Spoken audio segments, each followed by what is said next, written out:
jobs offshore. We saw this, unfortunately, my predecessor was most well known for the NAFTA agreement, where all of these maquilas were built up and down the border because of the offshoring of these jobs for cheaper labor just south of the border. When you look at Agua Prieta, the border town to Douglas, and you see the infrastructure there for those companies, and also in Dallas and in Hermosillo, you understand now why they're empty, because those jobs then went to yet another cheaper country. They went to China. So we have lost millions of real manufacturing jobs here in America because of these trade agreements. Now, I'm a free trader, but I'm also a fair trader. That is why I will not vote for a trade agreement that doesn't take labor standards into consideration. Also environmental standards, because if it's just about what's cheapest, we're going to lose out in America. We need to make sure that our standards continue to be held high. In terms of the decisions, again, which led us to where we are today, the former administration really cozied up to a lot of these very large companies. They happen to be a lot of the companies that are funding these television ads that are flowing across the country right now, the undisclosed ads, these multi-million-dollar businesses that are, because of the decision made by the Supreme Court of the Citizens United case, we're seeing that they don't want to see their profits cut in two. They want their cheap labor, and I'm going to do everything I can to keep those jobs here in America.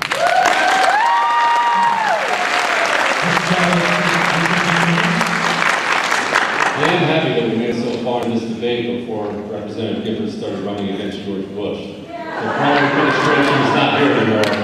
Right now we have President Obama. We have supermajorities in the House and the Senate. They have control to do whatever they want and have done whatever they want, yet where are the jobs? 10% unemployment, $3 trillion added in debt. We chase jobs overseas, as I talked about before, and then wonder why they go overseas. You cannot contain a business here. You can't punish them into staying. You must unleash them and free them up. When the Industrial Revolution and so many other great parts happened in this country, it happened because the government got out of the way and let private business do what private business does. And we better stop demonizing wealth and work ethic and hard work in this country. And that's what America was founded on. We had a system of government, we had an economic system that created a standard of living that is the envy of the world. Our poorest of the poor have a standard of living that is the envy of 80% of the world. The government didn't do that. Capitalism.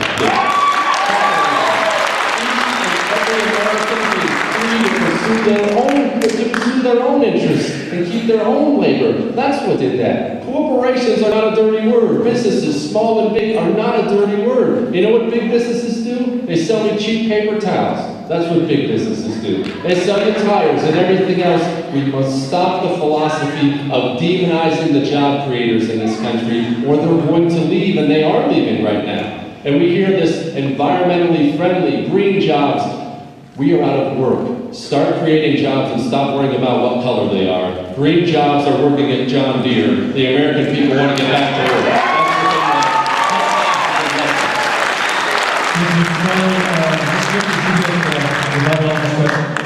Looking at future economic development for the state of Arizona, we've largely been a real estate area. We've got defense as well. We're not Michigan, of course. I mean, we have some strengths and we have some weaknesses. But one of the reasons why I'm so focused on building jobs right here in the solar industry is because I know the growth that we have ahead of us. These are real manufacturing jobs, really high-paying technical jobs that can be brought here. Again, you can talk all the drive time talk, radio show talk, on and on, but then you actually have to do something from a policy standpoint.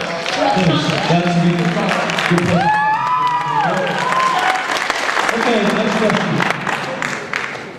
And we're getting ready to wind this down. So this question goes to Mr. Kelly. Bipartisanship. Is that a good or a bad practice along with consensus building?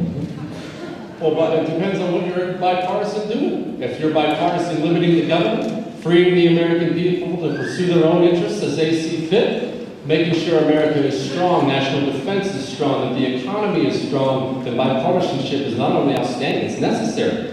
And when I'm in Congress, I will do everything I can to work with anybody. I'm not a party hack. I don't care what party you are. If you want to free the American people and limit the size of this government and get this economy back on track, then my office door is open. But if you want to be bipartisan in increasing the size of government and taxing and spending the American people to death, that's not bipartisanship. That's called control. Right now, our limited federal government is the largest creditor, debtor, insurer, landowner. That's our limited government. They're trying to tell you how much salt you can keep in your diet, what kind of light bulbs and toilets you can keep in your home.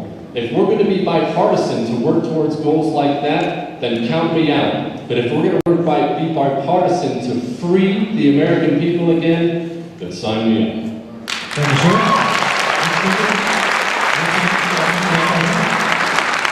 This is the state of Barry Goldwater, and it's the state of Momudo. This state has a long history of bipartisanship, and this district is one of the few swing districts in the country. It's a district that voted for Senator McCain and Senator John Kyle and voted for me, and previously Governor Napolitano. It's unique.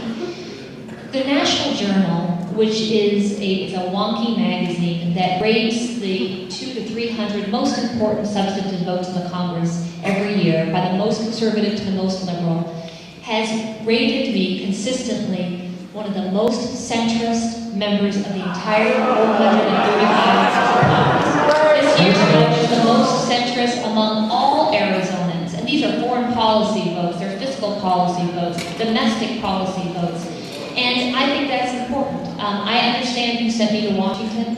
I know my district. I was raised in the district. I know my community.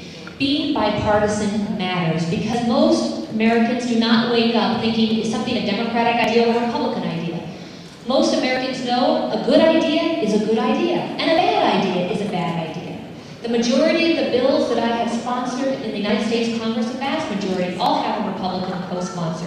Like a bill that passed with only 3 no votes just a couple of weeks ago. My co-sponsor was Republican Congressman Dean Heller from Nevada. It was to regulate the ultralight aircrafts that come over the border, drop drugs, turn around and leave. They're not regulated.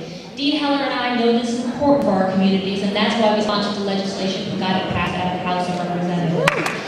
Being bipartisan is not just something you talk about, it's something that you do.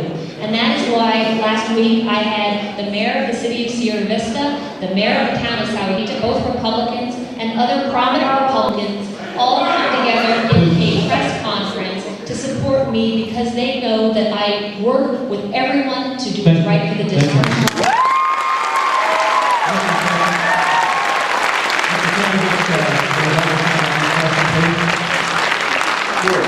It is about good ideas and bad ideas. And bailing out Wall Street with taxpayer money is a bad idea. Letting the government take over the healthcare system after they've bankrupted the healthcare system is a bad idea.